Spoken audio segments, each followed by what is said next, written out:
I'm a huge proponent of pulling hook grip when doing deadlifts or any Olympic lifting variation. So the reason I really enjoy this, and I think if you've got big enough hands, with the exception, some people have really small hands and they just don't have the surface area to hook grip without conviction.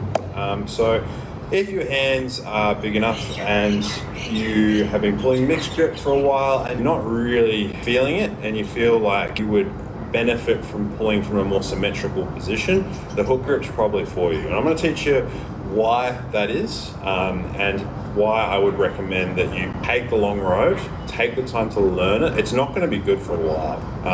That's the thing that people get wrong with the hook grip, is they do it once and they're like, oh, this hurts. Like, yeah, it's meant to hurt. All right, it's going to suck for a while, but the longer you embrace it, the longer you take the time to switch off with it and actually embrace the locking mechanism, which is your hands. And I'm going to talk about that in just a second.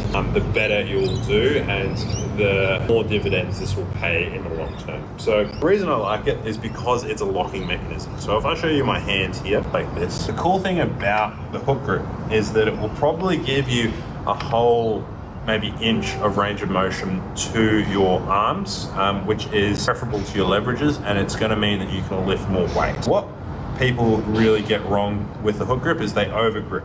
You see people, they grab it and they think they have to squeeze the shit out of the bar. It really isn't about that. It's actually really about trusting in the bar, letting that bar sit in the bottom of your fingers. So with my technique, I like to have my ring finger and my pinky finger down first, and I like to have my thumb wrapping across, kneeling next to my ring finger like this. And you can see that I'm not over gripping it. I'm actually letting that bar sit in the bottom of my fingers like this. And then my fingers are simply just sitting over the knuckle of my thumb. Now you can see here, my arm isn't doing anything. I am quite literally doing nothing, all right? And that is the art of a hook grip, all right? So if I switch on the other side and around this way, you can see that I'm really not doing anything. My arms are dead. Dead arms is the cue I like to use when hook gripping. You shouldn't ever have to squeeze the bar.